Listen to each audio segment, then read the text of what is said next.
ಈಗ ವಿರೋಧ ಪಕ್ಷ ನಾಯಕರು ಏನೇನೋ ಹೇಳ್ತಾರೆ. ಚಂದ್ರಪ್ಪ ಅವರೇ, ಮಂತ್ರಿ ಪದವಿಗೋಸ್ಕರ ವಿರೋಧ ಪಕ್ಷ ನಾಯಕರಾಗಬೇಕು ಅಂತಾನೂ ಇರ್ಬೋದು, ಯಾರೋ ಗೊತ್ತು, ವಿರೋಧ ಪಕ್ಷ ನಾಯಕರಾಗಬೇಕು ಅಂತಾನೂ ಇರ್ಬೋದು.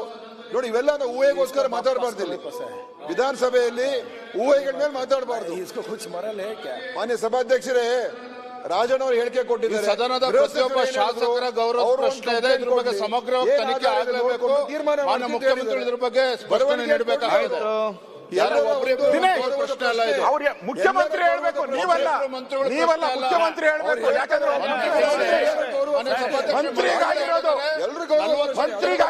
ಆಗಿದೆ ಅಂತಕ್ಕಂಥದ್ದನ್ನ ಮಂತ್ರಿಗೆ ಭದ್ರತೆ ಬೇಡವಾ? ಒಂದ್ ನಿಮಿಷ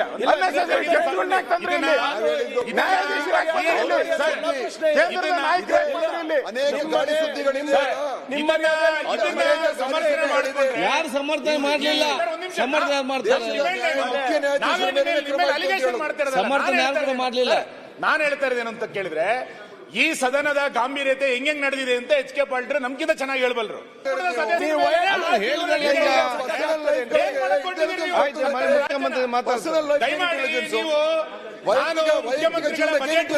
ಮುಂಚೆ ಇದಕ್ಕೆ ನೀವೇ ಉತ್ತರ ಕೊಡ್ತಾರೆ. ಇದಕ್ಕೆ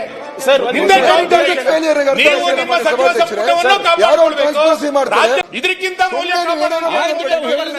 ಹೇಳ್ತಾನೆ ಹೇಳ್ದಾಗ್ತದೆ. ಸುನೀಲ್, ಈಗ ವಿರೋಧ ಪಕ್ಷ ನಾಯಕರು ಏನೇನೋ ಹೇಳ್ತಾರೆ. ಚಂದ್ರಪ್ಪ ಅವರೇ, ಮಂತ್ರಿ ಪದವಿಗೋಸ್ಕರ ವಿರೋಧ ಪಕ್ಷ ನಾಯಕರಾಗಬೇಕು ಅಂತಾನೂ ಇರ್ಬೋದು, ಯಾರೋ ಗೊತ್ತು, ವಿರೋಧ ಪಕ್ಷ ನಾಯಕರಾಗಬೇಕು ಅಂತಾನೂ ಇರ್ಬೋದು.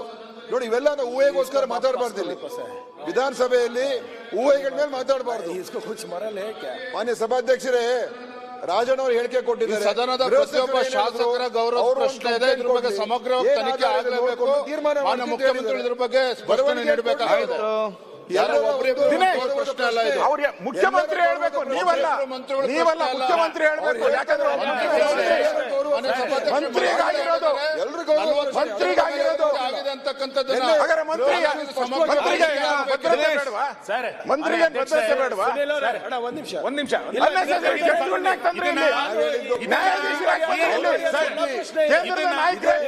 ಅನೇಕ ಗಾಡಿ ಸುದ್ದಿಗಳಿಂದ ಸಮರ್ಥನೆ ಮಾಡಿದ್ರೆ ಯಾರು ಸಮರ್ಥನೆ ಮಾಡಲಿಲ್ಲ, ಸಮರ್ಥನೆ ಯಾರು ಮಾಡ್ತಾರೆ.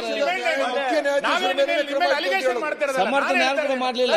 ನಾನು ಹೇಳ್ತಾ ಇದ್ದೇನೆ ಅಂತ ಕೇಳಿದ್ರೆ, ಈ ಸದನದ ಗಾಂಭೀರ್ಯತೆ ಹೆಂಗ್ ನಡೆದಿದೆ ಅಂತ ಎಚ್ ಕೆ ಪಾಟೀಲ್ ನಮ್ಗಿಂತ ಚೆನ್ನಾಗಿ ಹೇಳ್ಬಲ್ರು.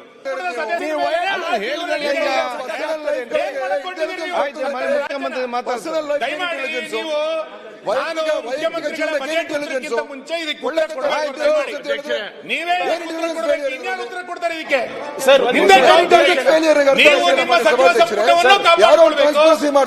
ಇದಕ್ಕಿಂತ